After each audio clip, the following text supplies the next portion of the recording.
Okay, magandang umaga po sa kanilang lahat at muli po tayo sa pagpapatuloy ng ating pinapag-aralan sa Book of Luke. At tayo po ngayon ay nasa verse, na po tayo? Sa verse 18.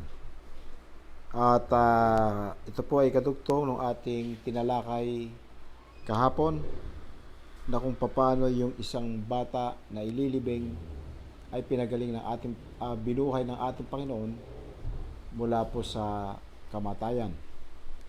At namangha po ang maraming mga tao sa kanilang nakita at niluwalhati po nila ang ating Diyos. At ngayon po, ang kadugtong po nun ay ang verse 18.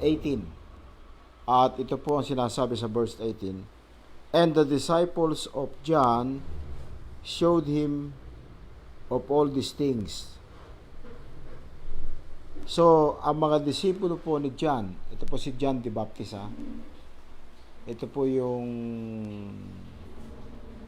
nauna pong isinilang bago po ang Panginoon sa Kristo na nag-announce po na si Jesus ang tagapagligtas. At yung mga disipulo ni John the Baptist ay sinabi ito sa kanya kung ano ang mga ginawa ni Jesus. So verse 19, and John calling unto him two of his disciples sent them to Jesus, saying, Art thou he that should come, or look we for another? So nung malaman ni John the Baptist yung balita na yun, ay nagpapunta siya ng kanyang disipulo, 2 disipulo kay Jesus. At pinasasabi niya, ikaw ba ang darating? Ang tinutukoy po ni John the Baptist, ikaw ba Jesus ang darating na Mesaya? Or, look we for another? Or maghihintay pa kami ng iba? Kasi alam nyo, inaasahan nila na darating ang Mesaya, ang tagapagligtas. At si John the Baptist nga ang nag-announce nito. Pero, ito pong pagkakataon na to ay parang nagduda si John the Baptist na kung ito nga kung si Jesus nga ang talagang Mesaya, kasi nakakulong siya nung panahon na ito, kinulong siya ni King Herod.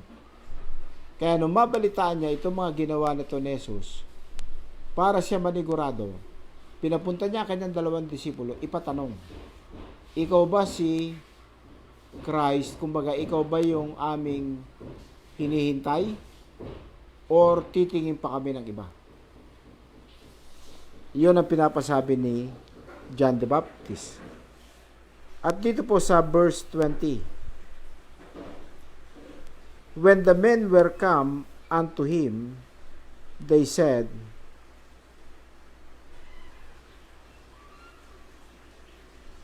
when the men were come unto him, nung dumating yung 2 lalaki kay Jesus, they said, John the Baptist hath sent us unto thee. So dito na po makikita natin yung first mention nung salitang John the Baptist. Okay? Sa mga nauna po natin pinag-aralan ay binanggit lamang yung pangalang John. Pero dito po sa talata na to ay unang banggit nung pangalang John the Baptist. Yung salitang the Baptist po, ang ibig sabihin po nun, the baptizer. The baptizer, nagbabaptize po. Kasi alam nyo, wala pa naman sa kumbaga sa buhay ng mga Israelita na nagkaroon ng nagbabaptize na ganito, kung hindi si John the Baptist ang siyang nauna. Kaya sa Bible, siya rin po ay pinangalanan ng Diyos na John the Baptist. Ibig sabihin, the baptizer. Yan po ang ibig sabihin niyan. So, nangyari po ay sila ay nagpadala, si John the Baptist ay nagpadala ng tao kay Jesus at sinasabi nga, ikaw ba yung aming hinihintay or maghihintay kami ng iba? Okay. Sa verse 21, and in that same hour, he cured many of their infirmities and plagues, and of evil spirits, and unto many that were blind, he gave sight. So, nung pumunta yung dalawang disipulo ni John the Baptist, nung oras na yon, ang Panginoon ay nagpapagaling ng mga maraming may sakit. Ito nga, binanggit yung iba-ibang klaseng sakit, pati yung mga may evil spirit sa katawan, ay pinaalis na Jesus ang evil spirits, pinagaling, at yung mga bulag ay nakakita. So ito ay akto na nakita ng dalawang mensahero ni John the Baptist. Nakita nila, aktwal. At si Jesus ay sumagot sa kanila dahil tinatanong nga kung siya yung Mesaya na hinihintay nila or maghihintay sila ng iba. Then, pagkatapos na makita ng mga disipulo ni John the Baptist ang mga mirakulo na ginawa ni Jesus, sa verse 22, si Jesus ay sumagot sa kanila at nagsabi, "Go your way. Humayo kayo and tell John what things ye have seen and heard."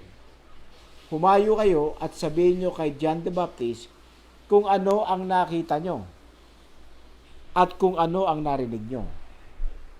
How that the blind see, the lame walk, the lepers were cleansed, the deaf hear, the dead are raised, to the poor the gospel is preached. So, yan lang ang sabihin nyo kay John the Baptist. Nakita nyo at narinig nyo na kung paano ang bulag nakakita, ang pilay nakalakad, ang mga may ketong ay luminis, ang mga bingi ay nakadinig, ang mga patay ay tumayo, at ang mga mahihirap, sa mga mahihirap, ang gospel ay naipreach. Yan lang ang sabihin nyo kay John the Baptist. Okay. Ngayon, bakit yun po ang sinabi ng ating Panginoon na pinapasabi niya kay John the Baptist yung mga mirakulo na kanyang ginawa? Sapagkat sapat na po yun kay John the Baptist na mapatunayan niya na si Jesus nga ang Christ na kanilang hinihintay. Kasi yun ang nakalagay sa prophecy sa Bible, sa Old Testament time. Old Testament scriptures. Na yung Messiah kapag dumating, itong mga bagay na to, nakagaya nitong mga miracles na to, ang gagawin niya. Kaya yun ang palatandaan na si Jesus nga ang Christ.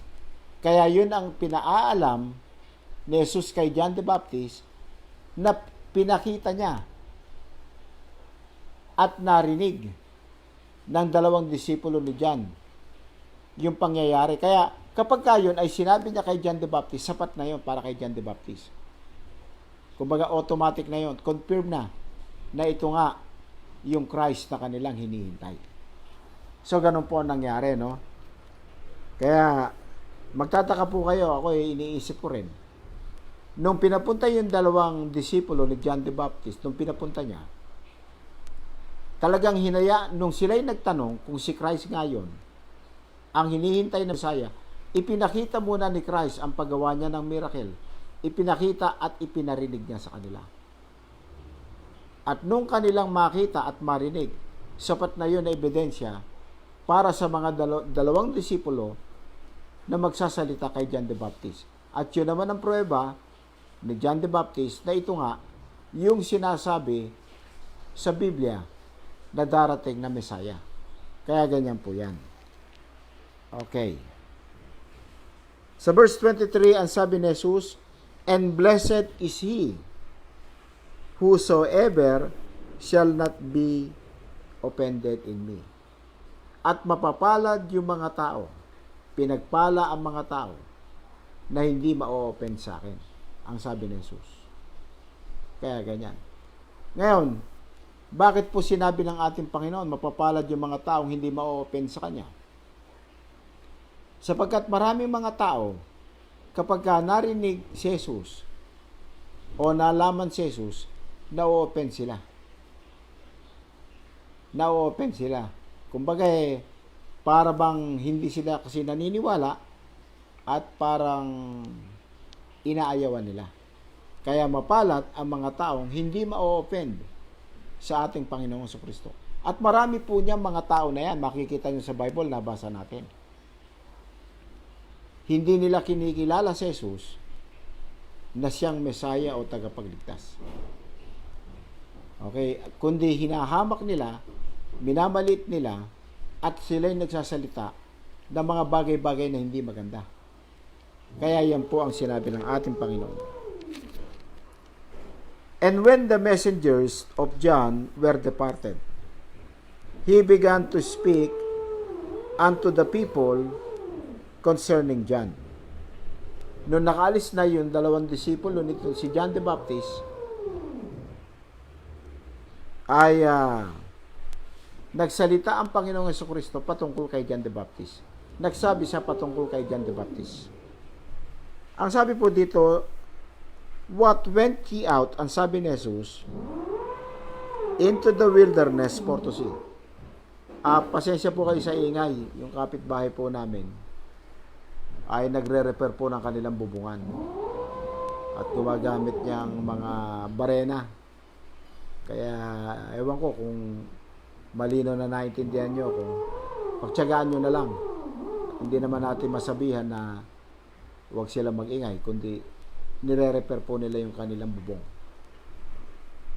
Okay, tuloy po tayo. Sabi ni Jesus, what went ye out into the wilderness for to see? O, bakit ka lumabas at pumunta sa wilderness, ano makikita mo? Ang sabi nga dito, a reed shaken with the wind. So, yung reed na tinatawag po ay isang patpat na kapag pumunta kayo sa wilderness, ay makikita nyo na ito'y sineshake ng hangin. Then sabi pa ni Jesus sa verse 25, but what went ye out for to see? Ano naman ang nakita nyo nung kayo'y lumabas? At nakita nyo a man clothed in soft raiment. At nakakita kayo ng lalaki na nagdadamit ng pino na damit. Behold, they which are gorgeously apparel and live delicately are in the king's court. Yung mga ganong klaseng tao naman na nakabihis ng maganda, ng maayos, at namumuhay ng maganda, sila yung mga na nasa korte ng hari. Okay? Sa verse 26, but what went ye out for to see? Pero ano naman daw ang makikita nyo? A prophet? Yea, I say unto you, and much more than a prophet. At ito po ang tinutukoy ni Jesus ay si John the Baptist na makikita nyo ito sa wilderness. Sa verse 27, this is he of whom it is written, behold, I send my messenger before thy face. Ito po yung prophecy sa Old Testament Bible. Ito yung aking tinutukoy o nasusulat na sinasabi ni Jesus na nakasulat sa matandang tipan, behold, I send my messenger before thy face, which shall prepare thy way before thee. Na sinasabi po sa prophecy ng ating Diyos Ama, na una kong ipinadala sa iyo ang aking propeta para sa ganon ay ihanda ang mga gagawin mo. O ipakita sa tao kung ano ang mangyayari. Sabi ni Jesus, pero kinote niya yung nakalagay sa Old Testament Bible o Scripture. For I say unto you, among those that are born of women, there is not a greater prophet than John the Baptist. Sa lahat ng mga ipinanganak ng babae, ay walang hihigit na propeta kay John the Baptist. So, na-mention na naman po yung pangalang John the Baptist. John the Baptizer po. Yan po ang ibig sabihin niyan. But he that is least in the kingdom of God is greater than he. Sa verse 29, at sabi po dito, and all the people that heard him and the publican justified God, being baptized with the baptism of John. So, ang nangyari nung panahon pala ni John the Baptist, di ba alam po natin na siya ay nagpipreach at ang message niya ay patungkol sa repentance, at pagkatapos ng preaching niya ng repentance, kapag ka ang tao ay nagsisi sa kanilang mga kasalanan, sila ay binabautismuhan ni John the Baptist sa River Jordan. Okay, so ganyan po na nangyayari. At sinasabi po dito sa verse na ating binasa, na napakarami po palang mga publikano. Alam naman natin ang publikano, ito yung mga tax collectors na itinuturing ng mga tao na ito yung mga masasama at makasalanan. Kagaya ni Matthew, kagaya ni Zacchaeus. Pero makikita po natin, mababasa natin dito, na marami po mga publikano na ito na makasalanan ang nagsisi sa kanilang kasalanan, kaya sila ay nabautismuhan ni John the Baptist. And all the people that heard him and the publicans justified God, being baptized with the baptism of John. Kaya yung mga tao po na hindi natin inaasahan na maliligtas, na magsisisi sa kanilang mga kasalanan, ay mga lumapit sa Diyos at nangagsisi sa kanilang kasalanan. Kaya yan po ang sinasabi ng ating Panginoon na siya'y dumating hindi para sa mga righteous na tao, kundi siya ay dumating para sa mga makasalanan na magsisi sa kanilang kasalanan.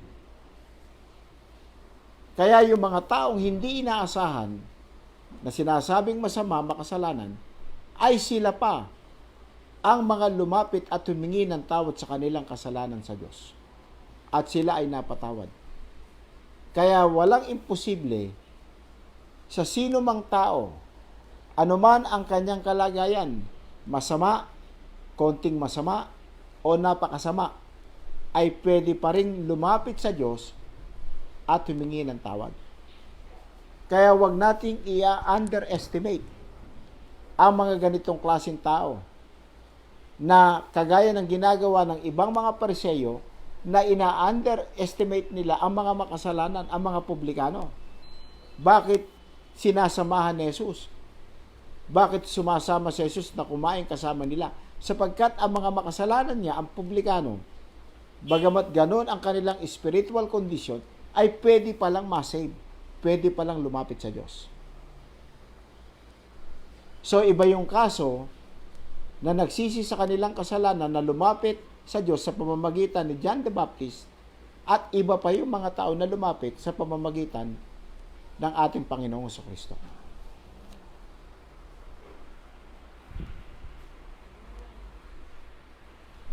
Sa verse 30, but the Pharisees and lawyers rejected the counsel of God against themselves, being not baptized of him. Pero yung ibang mga Pariseyo at ibang mga abogado ay tinanggihan nila ang sinasabi ng salita ng Diyos at sila ay hindi nagpabautismo. Kaya ganyan po nangyari. May ibang Pariseyo na nagsisi at naligtas na nagpabautismo, at merong iba na tinanggihan ang salita ng Diyos at hindi nagpabaptize. Kaya ganyan po yan.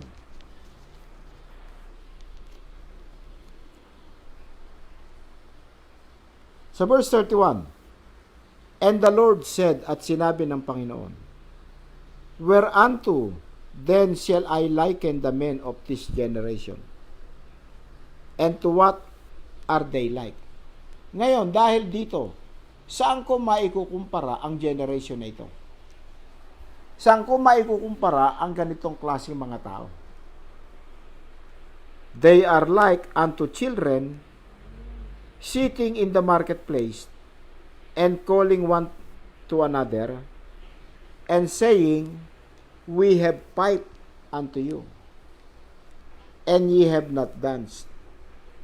We have mourned to you, and ye have not heard. So saan maikukumpara itong mga tao na to? Kumbaga, ito yung mga tao na parang sila'y tinugtugan mo ng pipe at sila ay pero hindi sila nagsayaw. Sila'y aming iniyakan at kami ay nagmourn sa kanila. Pero sila ay hindi umiyak. Na ang ibig sabihin, itong mga Pariseyo at mga lawyers na to na sinasabi, bagamat narinig nila ang salita ng Diyos, pero wala silang aksyon. Binaliwala nila. Sa verse 33, For John the Baptist came neither eating bread nor drinking wine, and ye say, He hath a devil. Si John the Baptist nga raw, sabi ni Jesus, ay hindi kumain ng tinapay at hindi uminom ng alak. At sinasabi nyo, siya ay may demonyo. Sa verse 34, The Son of Man is come eating and drinking. Samantalang ang anak ng tao na tinutukoy ni Jesus ang kanyang sarili, ay dumating na kumakain at umiinom. And ye say, Behold, a gluttonous man, a wine bibber. Samantalang ang Panginoon ay nakita nyong dumating na umiinom naman at kumakain, pero ang sabi nyo, siya'y gluttonous man. Ang ibig sabihin, siya'y matakaw na tao. At wine bibber. At palainom ng alak. A friend of publicans and sinners. At kaibigan siya ng mga publikano at mga makasalanan. Okay. So, yan ang mga paliwanag ni Jesus kung paano niya ikinukumpara ang mga Pariseyo at ang mga lawyers at ang mga tao na nagre-reject sa salita ng Diyos. Si John the Baptist ng araw, hindi na nga kumakain ng tinapay, hindi uminom ng alak. Ang sabi nila ay may demonyo. Samantalang si Jesus ay kumakain naman at umiinom. At ang sabi nyo naman, siya'y matakaw at siya'y lasenggo at kaibigan ng mga publikano at mga makasalanan. Ang sabi ni Jesus sa verse 35, But wisdom is justified of all her children. Sa makatuwid, ipinapakita lang po dito na ang mga tao sala sa init, sala sa lamig. Kung hindi maniniwala, lahat ng katwiran ay nasa kanila. Kaya ganyan po ang naging attitude ng tao kay John the Baptist at kay Jesus Christ. Bagamat merong mga kumilala kay John the Baptist at kay Jesus Christ, marami rin mga tao ang tumanggi. Kagaya rin po sa ating panahon ngayon. May kumilala at may tumatanggi.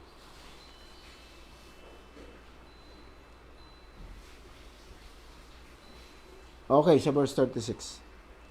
And one of the Pharisees desired him that he would eat with him. And he went into the Pharisee's house and sat down to meat. Meron namang isang Pariseyo na nagnais siya na makasama si Jesus sa kainan. Dahil silang dalawa kumain sila. O kasamahin si Jesus sa pagkain. Inimbitahan niya.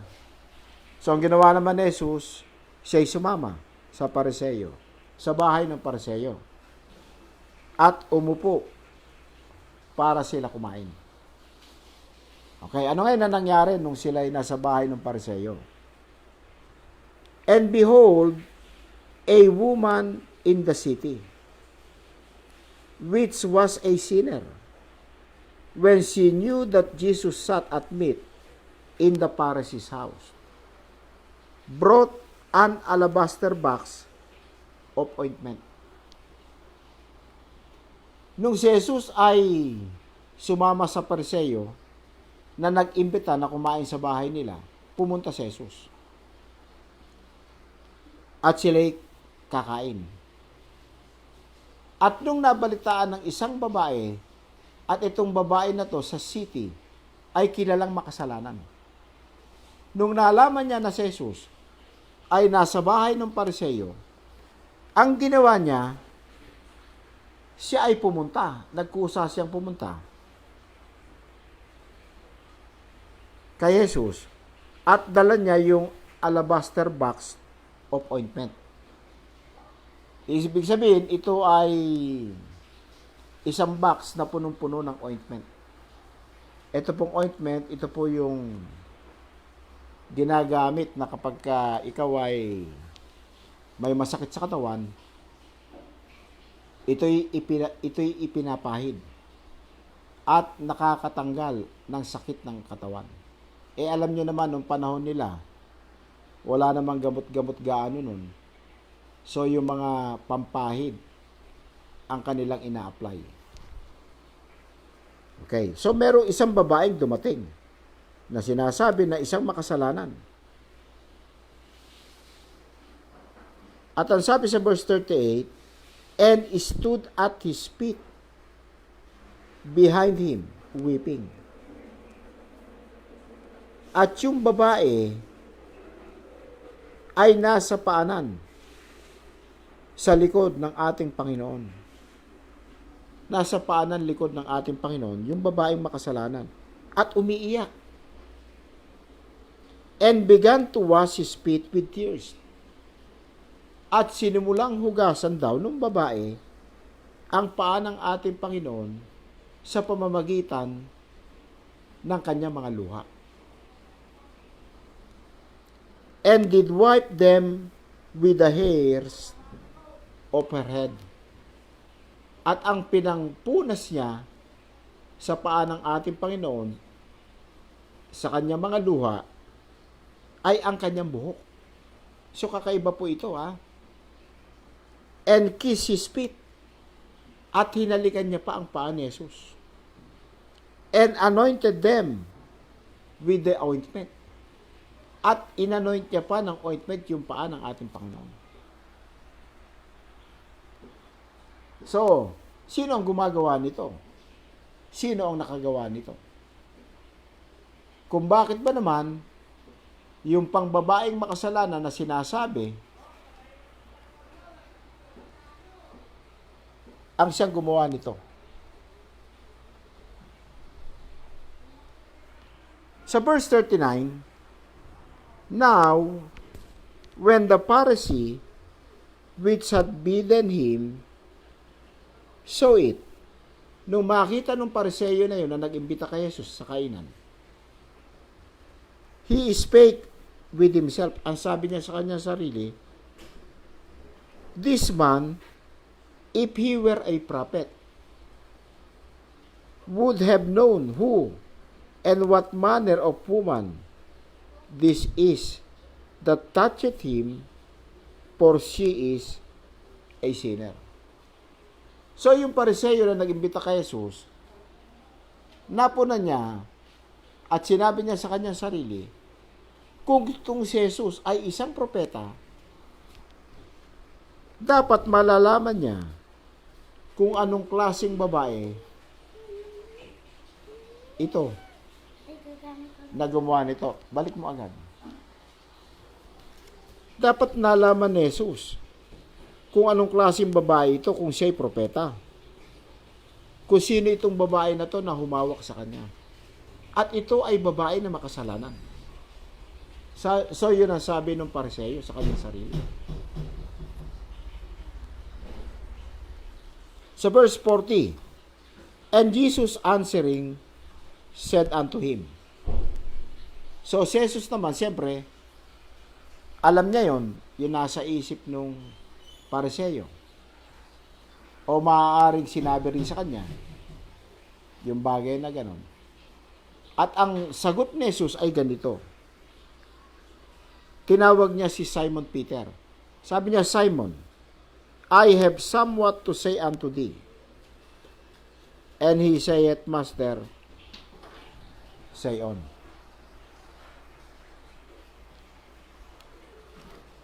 Peter, may sasabihin ako sa iyo. At sabi ni Peter, sige po, Panginoon, magsalita po kayo. Sandali lang po, papahinga po ako. Medyo napagod ako sa pagsasalita. Medyo napersa ako. Sandali lang po.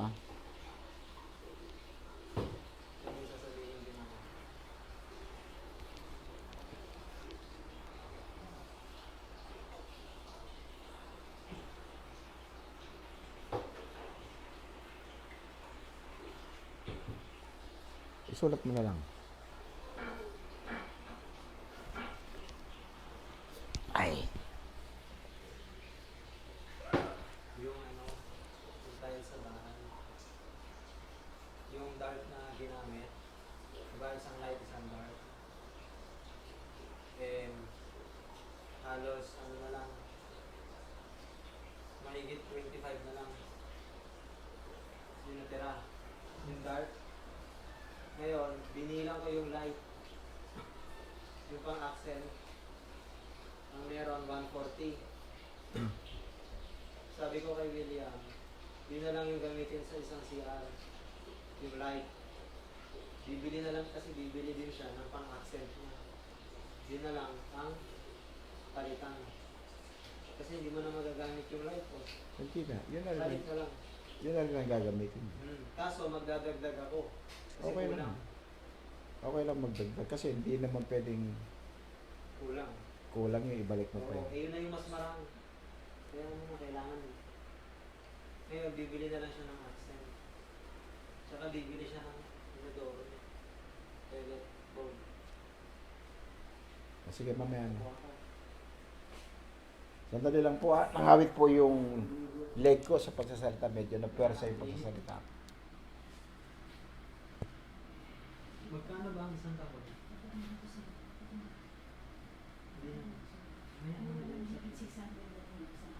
Kailangan mga tatlo pa. Para sa wall. Kulang. Kulang na kulang. Yung accent mo, gagamitin sa iyo bilang tiles mo na talaga. Iba na lang ang accent mo. Kasi ubus na yung pang-wall. Ubus na? Yung pang-wall na dark, ubus na. Ang marami yung light. Mahigit 140 yung light. So yun ang gagamitin natin sa kanya. Magdadagdag ka. Tapos, panibagong accent ang ginagawa.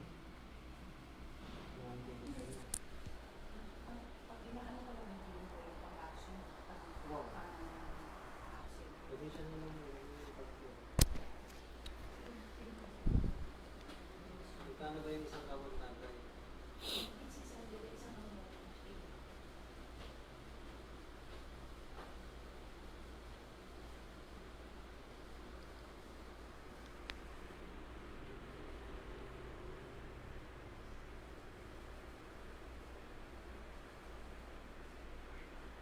Okay. Ngayon, bilang pagsagot po sa katanungan nung Pariseyo na nagtatanong sa kanyang sarili, bakit kung itong si Jesus, propeta ng Diyos, kung siya'y propeta, bakit dapat nalaman niya na yung babae na yon na humawak sa kanya ay isang makasalanan na tao?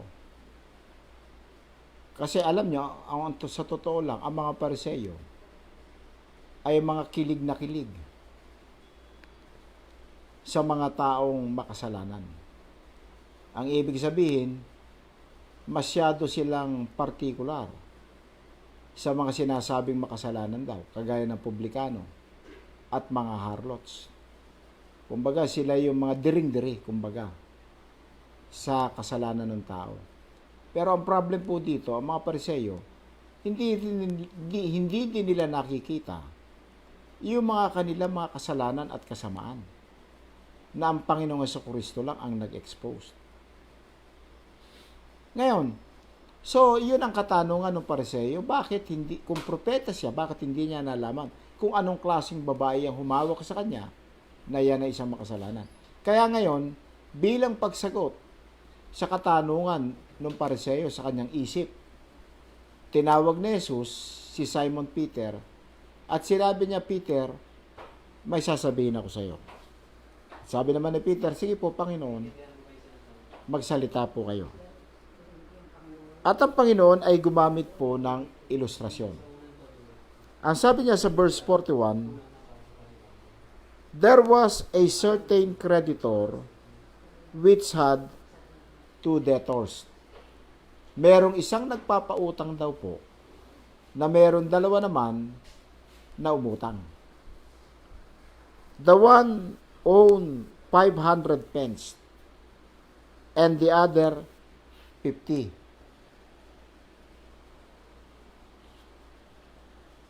Ang isa, ang utang daw ay 500 pence. Tandaan po natin, may ilustrasyon ng ating Panginoon na ang halaga o equivalent ng isang pence ay maghapon na sweldo ng isang nagtatrabaho. Kung 500 pence yan, ibig sabihin napakalaking pera yan. 500 days of work yan na sweldo ng isang tao. At yung nagpapautang, ang isang umutang sa kanya, ang halaga ay 500 pence. Samantalang ang isa daw po, ang inutang lang ay 50 pence lang. So malayo ang pagkakaiba. Isa 500 pence at yung isa ay 50 pence lang. And when they had nothing to pay, at nung hindi sila makabayad parehas, he frankly forgave them both. At pinatawad daw sila parehas. Ngayon, nasabi ni Jesus, sabihin mo sa akin ngayon, Pedro, tell me therefore, which of them will love him most? Sabihin mo sa akin, Pedro, sa dalawang umutang na napatawad, sino ang magmamahal sa akin sa nagpatawad ng mas malaki? Mas malaki ba magmamahal yung napatawad ng 500 pence o yung 50 pence? Sino ang mas magmamahal na malaki sa nagpatawad? Okay, ano po ang sagot ni Peter? And Simon answered and said, I suppose that he to whom he forgave most. Sa tingin ko,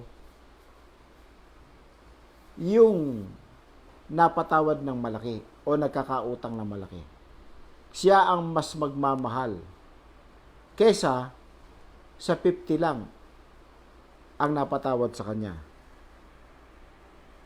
At sagot po ni Jesus Christ kay Peter, and he said unto him, thou hast rightly judged. Tama ang paghuhusga mo, Simon. Tama. Siyempre, kung sino yung merong malaking pagkakautang at nanapatawad, siya ang magmamahal maigi dun sa nagpatawad. Sabi ni Jesus kay Peter, tama ang sagot mo.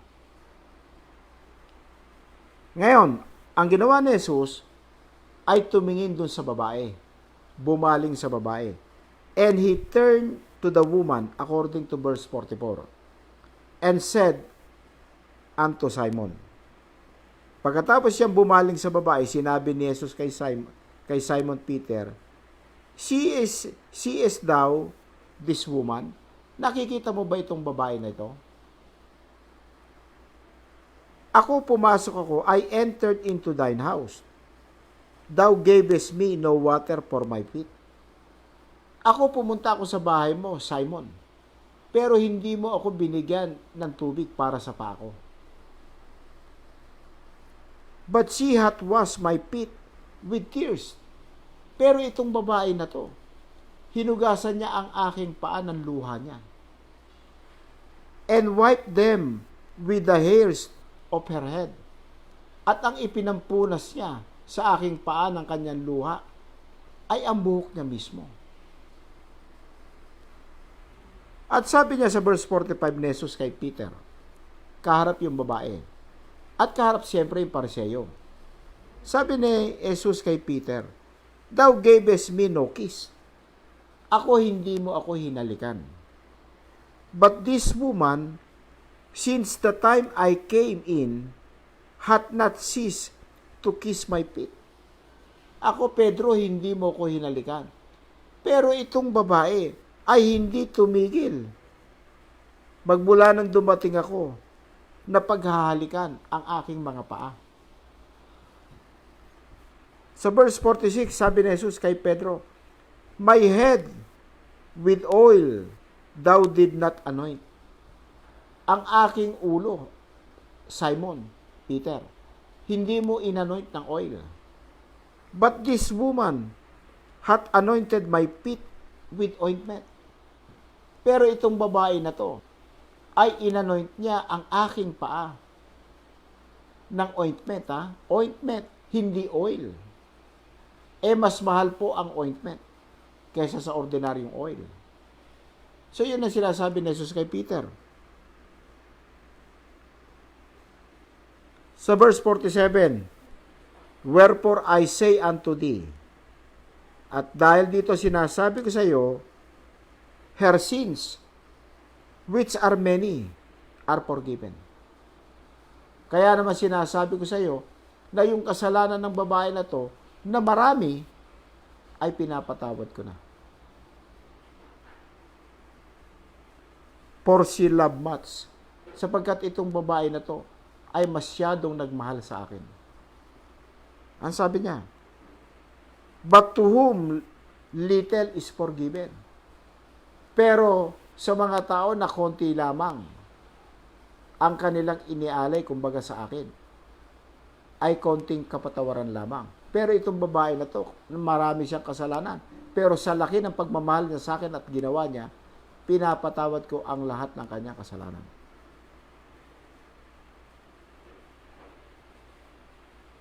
Kaya yun ang sabi. Wherefore I say unto thee, her sins, which are many, are forgiven, for she loved much, but to whom little is forgiven, the same loveth little. So yung mga pinatawad sa maliit, sapagkat ang kanilang pagmamahal ay maliit din kasi. Okay. Naintindihan niyo po ba yung sagot ng ating Panginoon? Napakaganda. Okay? Napakaganda. Kaya po nakaka-bless po, purihin po ang Diyos. Amen. Kaya yan po ang ating pinaglilingkuran Diyos. At sa verse 48, at sinabi ni Jesus dun sa babae, and he said unto her, thy sins are forgiven. Ang iyong mga kasalanan ay pinapatawad mo. Kaya yung babae ay pinatawad ni Jesus sa kanyang kasalanan.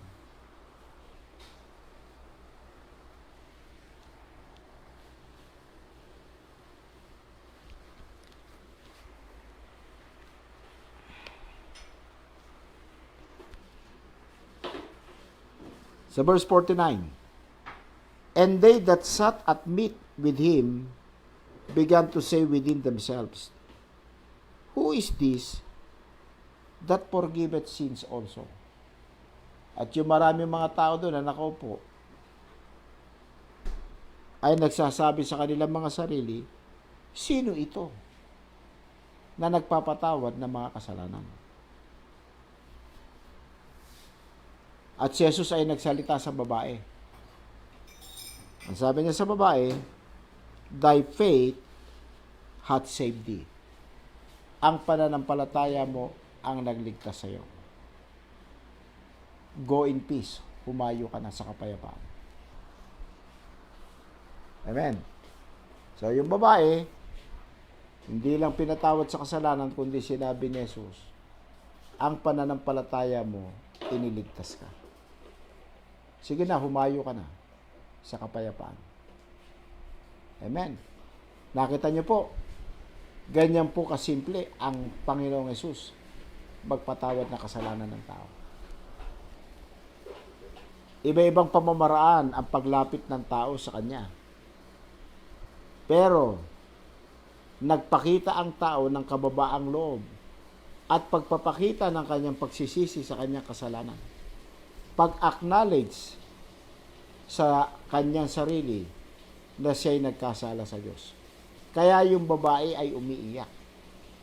Iyak ng iyak dahil alam niya na siya'y makasalanan at alam niya ang kaharap niya na tao ay hindi isang ordinaryong tao, kundi isang tao na makapangyarihang Diyos na kaya magligtas. Kaya siya lumapit, nanampalataya siya at ginawa niya yung mga bagay na yon na pagpapakita ng kanyang pagsisisi sa kanyang kasalanan. Kaya naman ang sabi ni Jesus, ang iyong kasalanan ay pinapatawad na. Amen. Nakita nyo, ang ganda po, no? Kita nyo? Talaga ang Diyos, ang Panginoong Hesus ay nagliligtas. Kaya hindi tayo natatakot at mahihiya na sabihin ito sa tao. Sapagkat itong insidente na to, ay true story ito. Tunay na naganap ito nung araw. At dahil sa Bible, nalaman natin ito. Pinasulat ito ng Diyos para sa ating kaalaman ngayong panahon na to.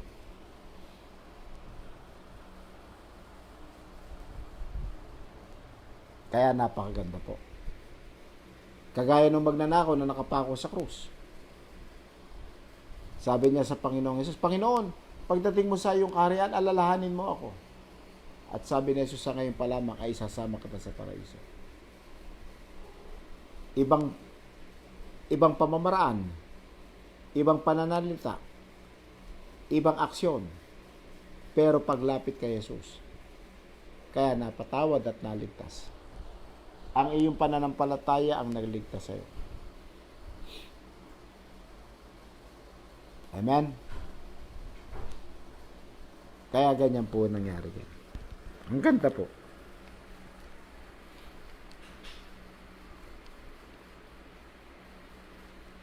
Okay. Sa chapter 8 po tayo, pero tingnan ko po muna oras.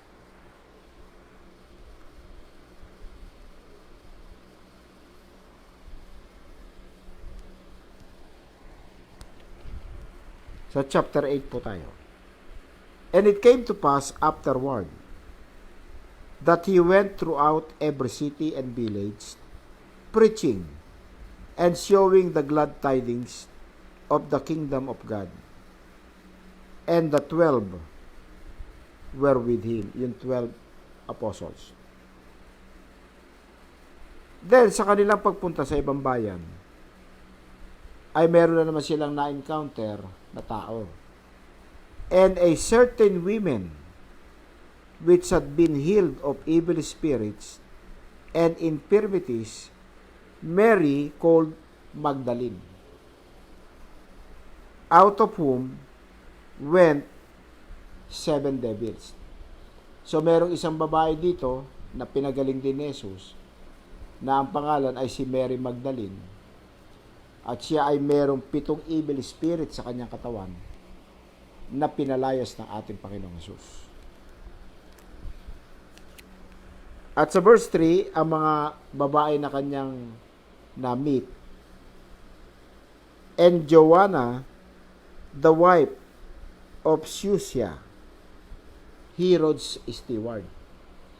At meron pang isang babae na ang pangalan ay si Joanna,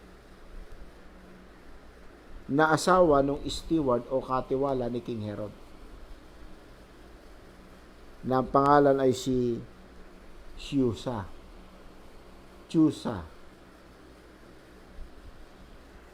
And Susana, yung pang isang babae, and many others, at marami pang ibang babae, which ministered unto him of their substance.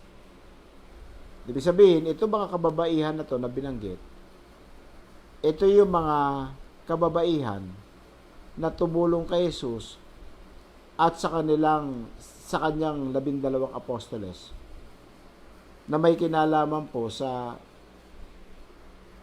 pinansyal o sa mga bagay-bagay.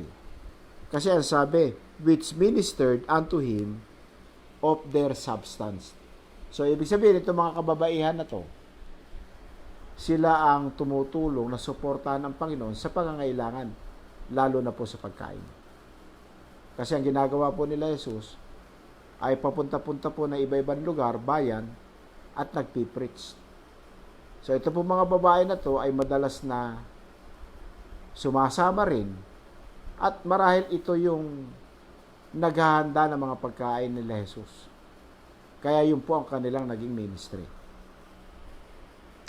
Matatandaan po natin nung ang Panginoon ay dinala na sa Mount Calvary at ipinako sa krus.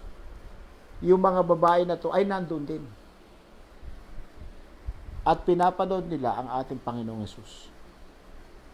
At nung si Jesus ay nailibing, pagkalipas ng 3 araw nung Sunday morning, eto na naman yung mga babae na nagpuntahan kagad sa libingan ng ating Panginoon, na ang layunin nila ay i-anoint nila ang ating Panginoon at meron silang dala mga perfume.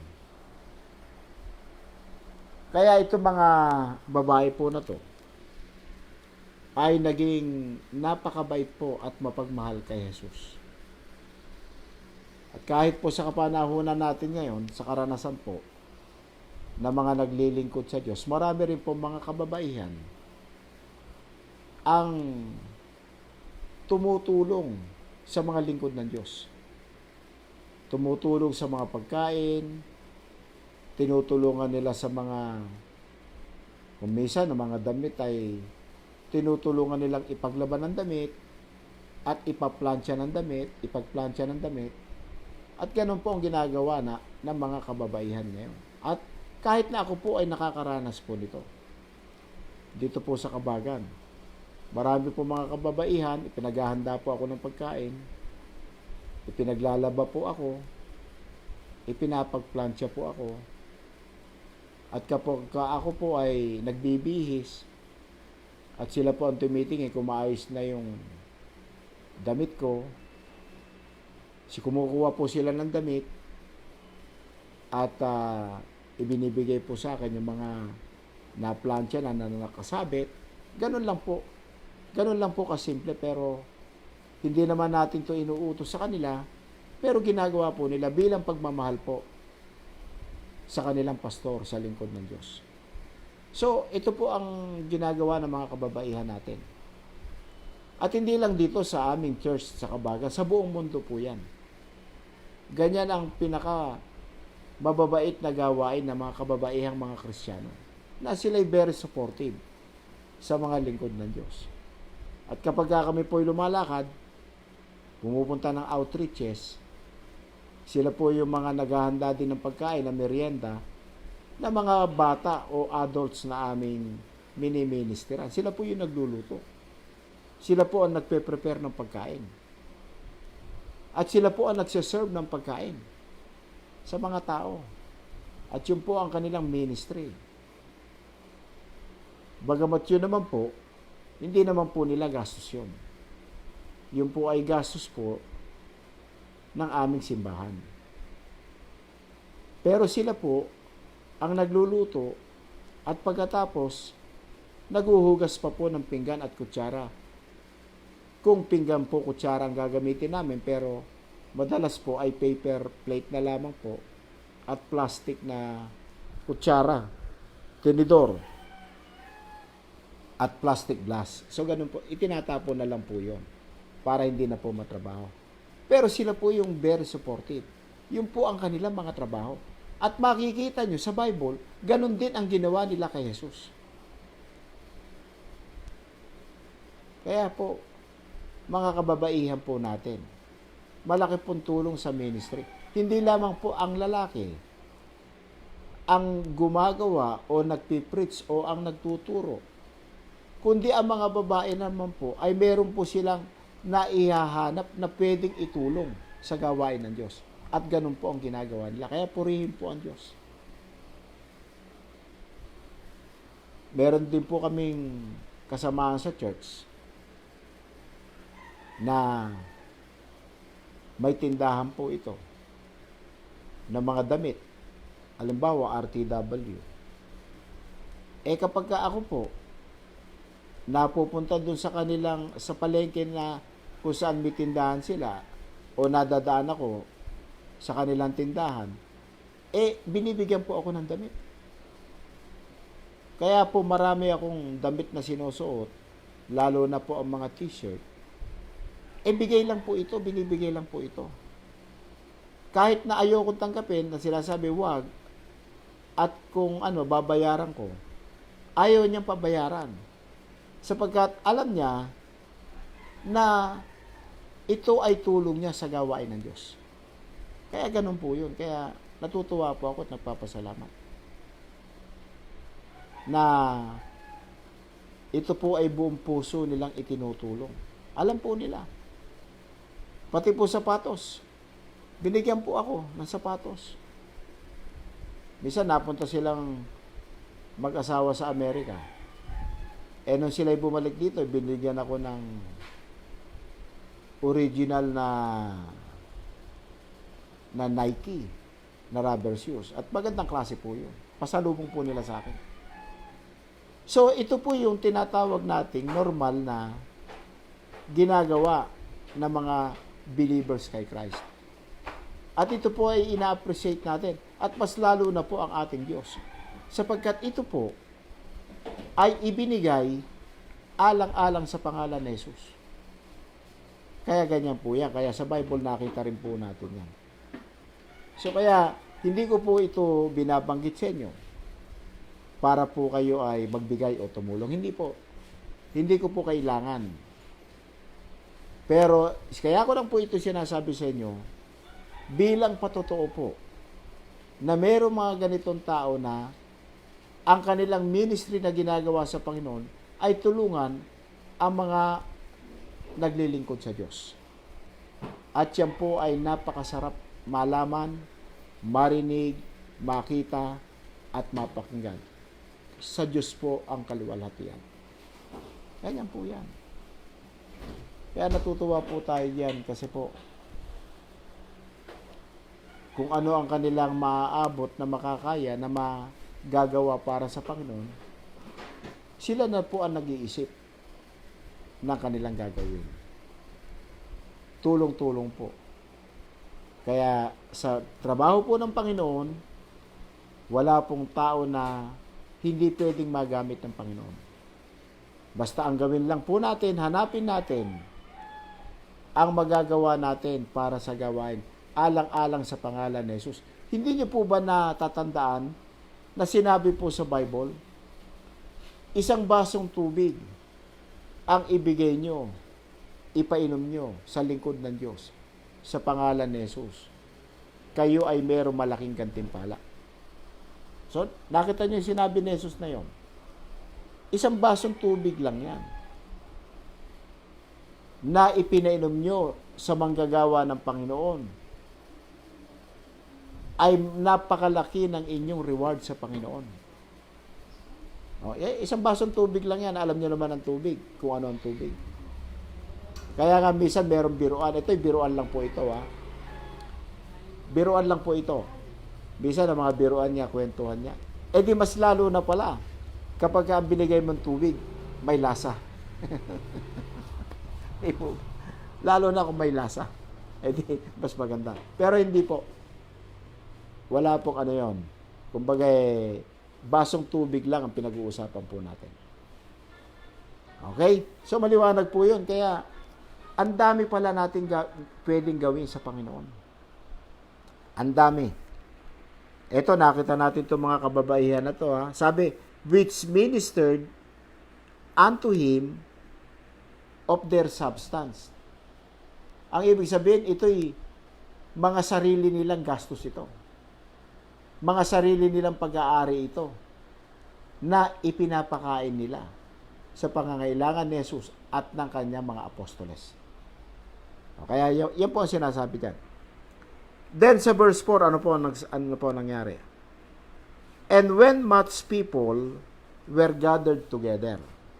So marami na naman mga tao ang nagtipon-tipon and were come to him out of every city.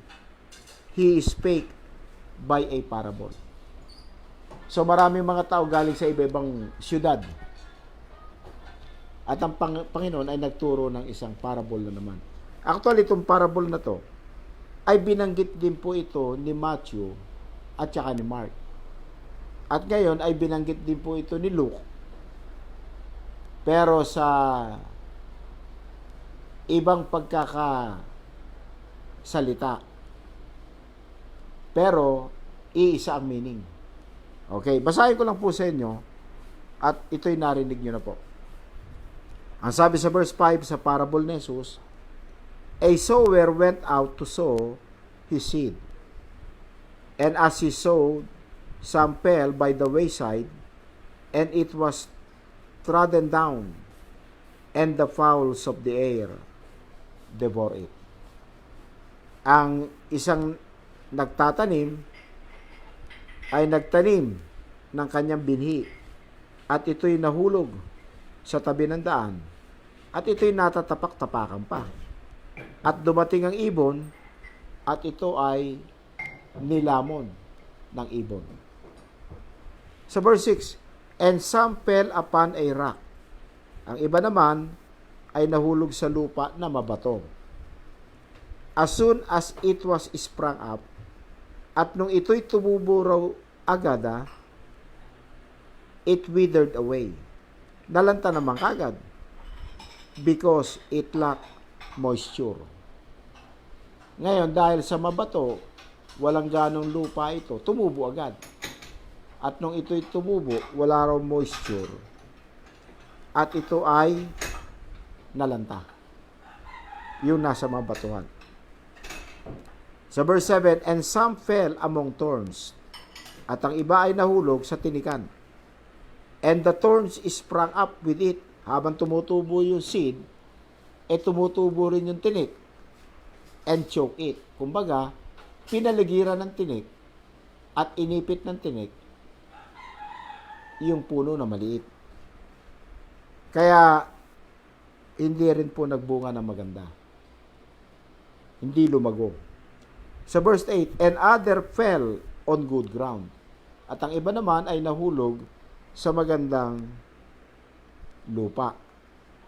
And sprang up and bear fruit 100-fold. Okay? At yung isa naman na nahulog sa magandang lupa, yung seed, namunga ng marami 100-fold. And when he had said these things, he cried, he that hath ears to hear, let him hear. Pagkatapos siyang masabi yung kanyang parabola, ay sumigaw si Jesus at nagsabi, siya na merong mga tenga, makinig kayo. Makinig kayo. Okay. So, talagang pilit na gusto ni Jesus na maunawaan ng tao yung kanyang sinasabi. And his disciples asked him, saying, what might this parable be? At tinanong nila si Jesus, ano ba yung ibig sabihin ng parable mo na sinasabi? At sabi ni Jesus sa verse 10, and he said, unto you it is given to know the mysteries of the kingdom of God. Para sa inyo, ay nais na ipaalam ang mystery ng hiwaga ng kaharian ng Diyos. Ibig sabihin, para sa inyo, ay gustong namin ipaalam sa iyo.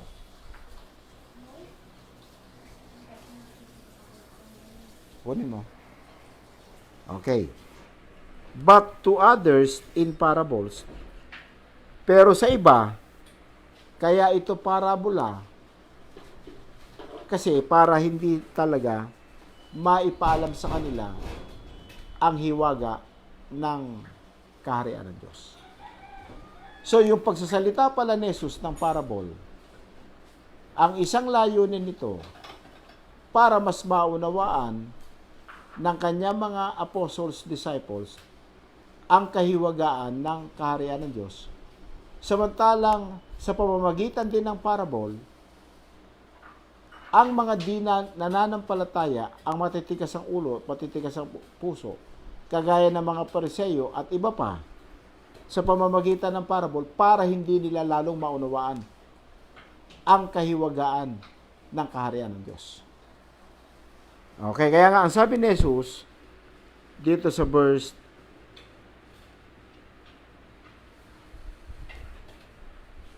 10. But to others in parables, that seeing they might not see. Na para sila na nakakakita, para hindi sila makakita. And hearing, they might not understand. At maririnig nila pero hindi nila maunawaan. Okay. So kaya ganyan po yan. Kaya ginawang parable. No? Nakikita nila, naririnig nila pero hindi nila naunawaan. At ipinaliwanag ni Jesus sa kanila. Kasi tatanungin siya ng mga disciple niya, ano ang ibig sabihin ng parable? Ano ba ang meaning nun? At ipapaliwanag naman ni Jesus sa kanila. Now the parable is this. The seed is the word of God. Yung binhi na itinatanim ng tagapaghasik, yung binhi na yun, yung pala ay ang word of God. Ang Bible, ang scriptures, yan pala yan. Those by the wayside are they that hear. Yung mga seed na nahulog sa tabi ng daan ay ang mga tagapakinig, at dumating ang demonyo, then cometh the devil and taketh away the word out of their hearts. At dumating daw ang demonyo at kinuha sa kanilang tenga, sa kanilang mga puso, ang salita ng Diyos. Yun ang po ang ginagawa ni Satan. At si Satan daw po yan, ang sabi sa Bible. Bakit? Lest they should believe and be saved. Ang ginagawa pala ni Satan, pag ang salita ng Diyos ay naihasik sa puso ng tao, kukunin agad ni Satan yan, na parang isang ibon. Na ang layunin ni Satan, kasi yung tao raw, ay baka manampalataya at maligtas. So, yun ang purpose. Kaya makikita nyo si Satan, ang kanyang layunin sa tao kapag ka ang salita ng Diyos ay ipinipreach, pilit na kinukuha ni Satan to sa puso ng tao. Kasi yung tao baka raw manampalataya at maligtas.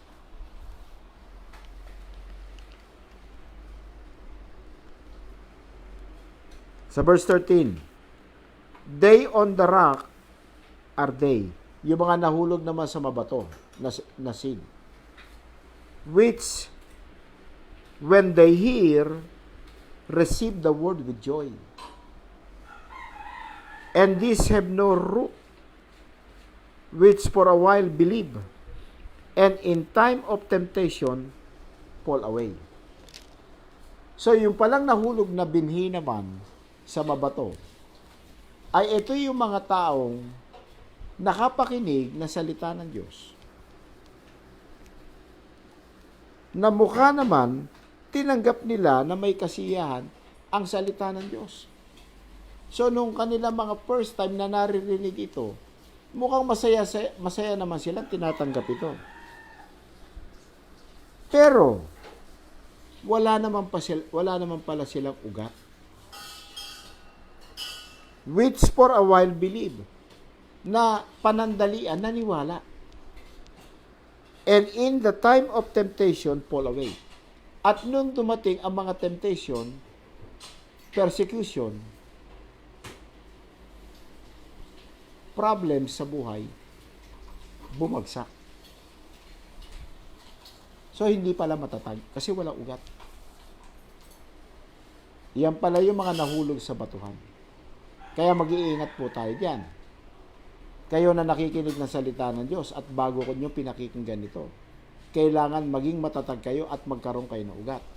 Dahil pag dumating ang mga temptation, mga problem sa buhay, persecution sa buhay, baka mag-give up kayo.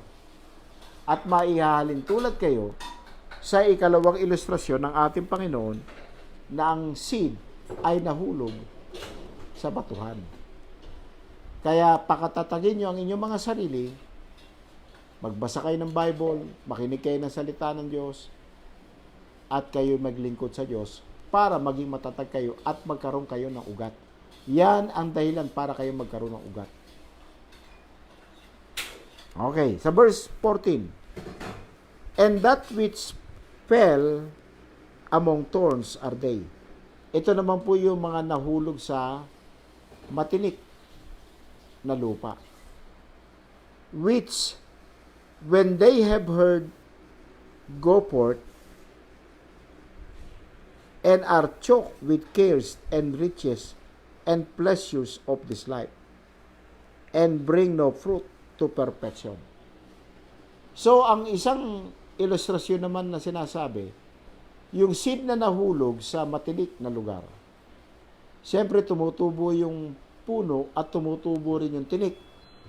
So, ang ginagawa ng tinik, chinochok siya. Ibig sabihin ng chinochok, sinasakal siya. Kasi nakapaligid sa kanya yung tinik eh. So, ano naman daw po ang ilustrasyon nito? Anong klase raw po itong mga nakarinig na salita ng Diyos? Ito naman po raw yun, sila raw po yung nachochok or sinasakal na mga pag-alala at kayamanan at pleasures ng mga buhay na ito, ng buhay na ito. Ibig sabihin, masyado silang nag-aalala sa pangangailangan ng buhay, sa karangyaan ng buhay, at sa kayamanan. Sila'y abala sa mga bagay na yan. Yan ang sumasakal sa kanila. Kaya naman, hindi naging maganda ang bunga ng puno. Dahil sa nangyari sa kanila na yan. Kaya masama rin po yan, ha? Yung labis na pag-aalala sa buhay. Yung labis na pag-aalala na yumaman. At yung labis na pag-aalala na magkaroon ng mga kasiyahan sa buhay. Ngayon, totoo ba yan? Totoo po yan. Maraming tao na ganyan.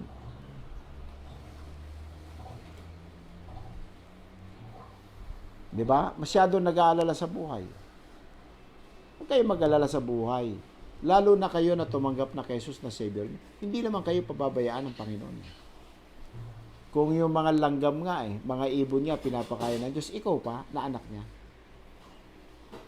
Huwag kayong mag-alala sa kayamanan. Hayaan nyo. Kung ano lang ang binibigay ng Panginoon, magsumikap lang kayo, magtrabaho lang kayo. Kung ano bigay ng Diyos, tanggapin nyo na.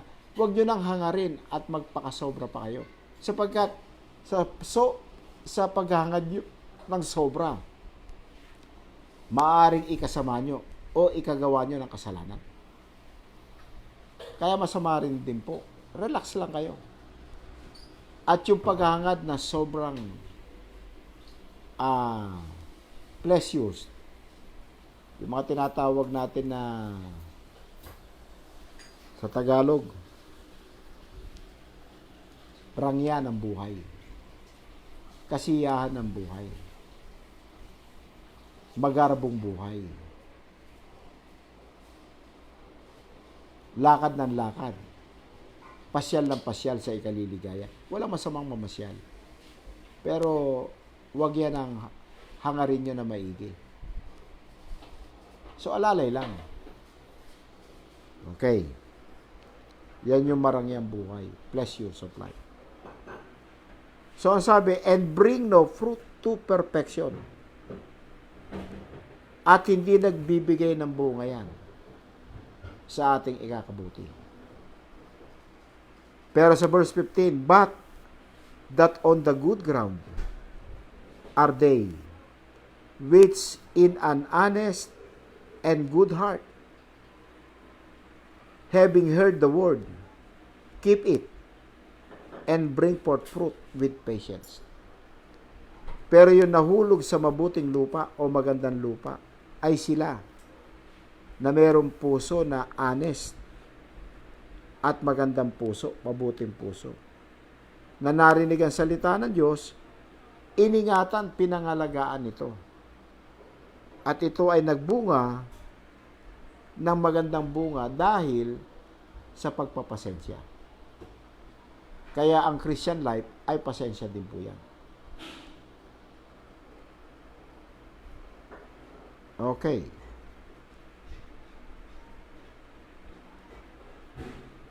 Kaya dito na po tayo magtatapos. At itutuloy po natin ito. Bukas po ay linggo. Nasa Kabagan po ako. So, baka makapag-live streaming po kami doon. Meron na po pagkalinggo sa church po. Kaya pwede rin po kayo makinig. Mga alas 9 po ng umaga sa Pilipinas. Meron po magpipreach doon na inassign ko. At pagkatapos siya po mag-preach, ay magpipreach din po ako ng konti. Kaya po pwede po kayo makinig bukas. Alas 9 po sa Pilipinas, magsisimula ang church service. At talagang kahit pa paano mag-church service kami, although bawal po na magtipon-tipon lahat. Kumbaga may limit lang po ang pwedeng pumunta. At merong self-distancing din po at naka-face mask po ang mga aaten. So, nagagawa na po namin na ilang Sundays na po yan. Kaya, meron po tayo live streaming Kabagan Baptist Church. Pangalan po, hanapin nyo, Kabagan Baptist Church. At ako rin po yung Wilfredo Nel. Kaya, pwede po kayo makapakinig bukas ng umaga. Sa Pilipinas po yun. At sa abroad, mag-adjust na lang po kayo sa oras nyo. Kaya ganun po yun. Kaya sa Sunday po, bukas nasa Kabagan po ako. So kaya kayo po na nakikinig, naway naunawaan nyo po ang mensahe natin sa umagang ito. At ang lahat po ng ito ay itinuturo at itinuturo din sa inyo na nais ng Diyos na kayo makarating sa langit, na ang layunin ng Diyos, kayo ay maniwala at maligtas. Kaya kayo po ay, kung naniniwala kayo, gusto nyo maligtas, halika po kay Jesus. Lumapit kayo upang kayo po ay makarating sa langit. Sumunod lang po kayo sa aking panalangin bilang pagtanggap kay Jesus na inyong personal Savior. Let us pray. Salamat po, Jesus, sa iyong salita na aming nalaman. Lumalapit po kami sa iyo. Patawarin mo kami sa aming kasalanan. Iligtas ang aming mga kaluluwa. Dalhin mo po kami sa langit, sa aming kamatayan. Nagsisisi po kami sa aming mga kasalanan. Salamat po, Jesus, sapagkat kami pinatawad mo sa aming kasalanan at iniligtas ang kaluluwa. Maraming salamat po at patuloy po kami na matuto ng iyong salita upang ang aming kaalaman ay lumawak pa at lumaki at ang aming pananampalataya, Panginoon, ay mas lalo pang lumaki at maging kalugod-lugod sa inyong harapan. Salamat po sa umagang ito sa muli naming pag-aaral ng iyong salita. Sa pangalan ni Jesus, ito po amin dalangin. Amen. Okay. Kung kayo po ay nanampalataya kay Jesus na inyong tagapagligtas, kayo po ay niligtas ni Jesus sa araw na ito. At kayo na dati nang nanampalataya, kayo po ay ligtas na. Ang pananampalataya natin ay gamitin natin sa ating buhay Kristiyano sa araw-araw. At ito'y patuloy na lalago, katulong po ng pag-aaral at pakikinig ng salita ng Diyos at pagbabasa. Yun lamang po. God bless you all. Amen.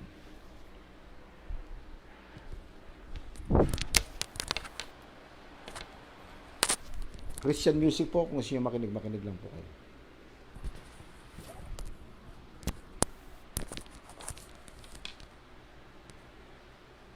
Ay, yung remote control na.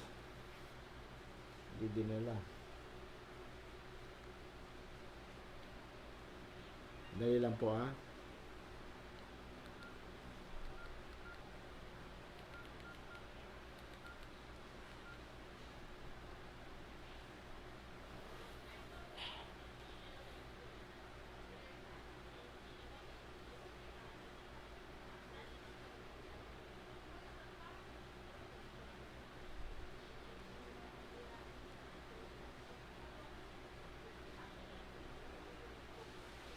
Remote control nga kilok, hindi na naman binalik. Kay Pia padala mo.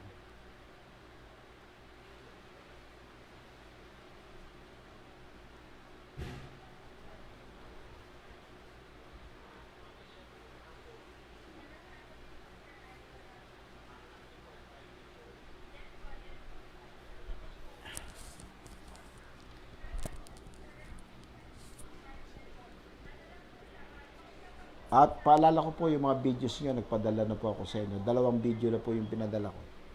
At late po yan sapagkat wala pong, hindi po gumagana yung laptop ko, yung Facebook. Hindi po gumagana. Kaya po nakahang po. At 2 araw na po, 3 araw. Kaya po na-late po ako magpadala sa inyo ng videos ha. O yun lamang po, kaya po nade-delay. Hindi po nagiging regular yung oras ng padala at regular na araw. Dahil yun po ang aking problem. Kaya pag-pray po natin na maayos po itong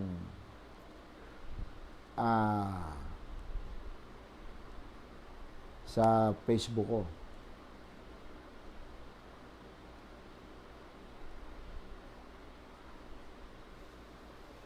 Okay, so yun lang po, pinaalam ko lang po lahat sa inyo para alam niyo po kung ano po nangyayari.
Tay?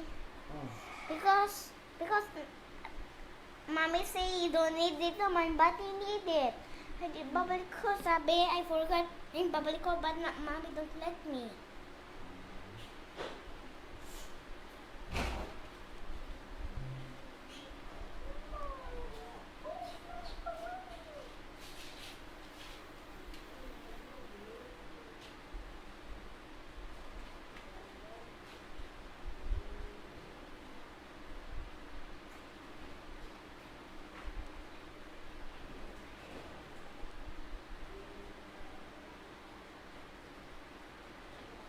Ngayong tagulan, gumamit ng gamit at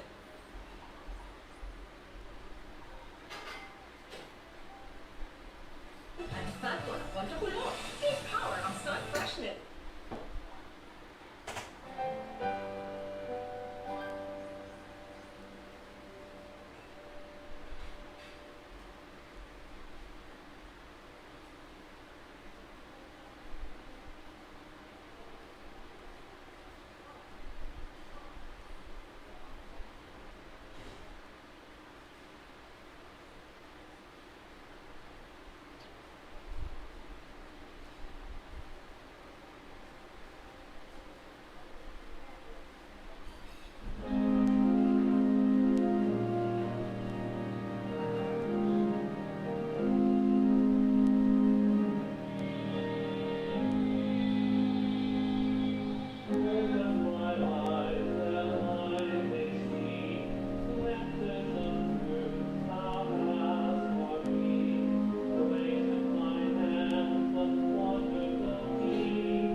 Ha? Babalik kami, may pupuntahan na. Saan? Diyan lang.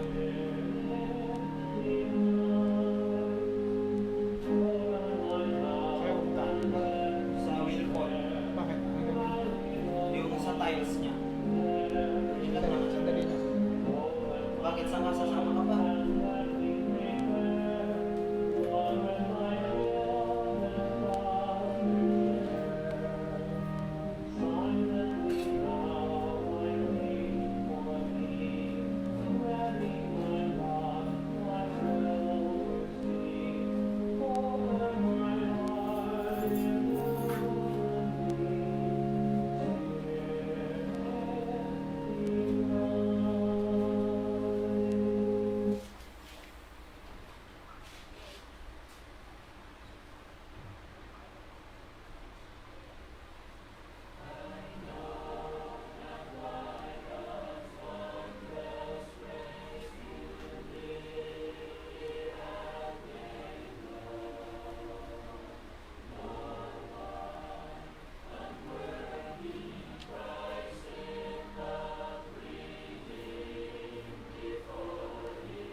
Sama.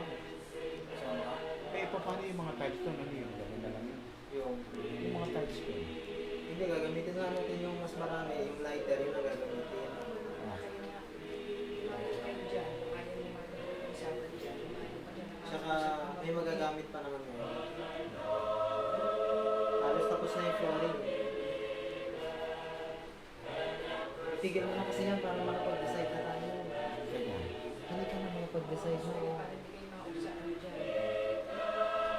Sige po, no? At ititigil na muna natin itong Christian music. Meron po kaming lakad. No? Kaya aalis po muna kami at pupuntahan lang kami, ha? Sige po, salamat po. Hanggang bukas po sa live streaming sa church po. Okay, sige po. Thank you po, salamat.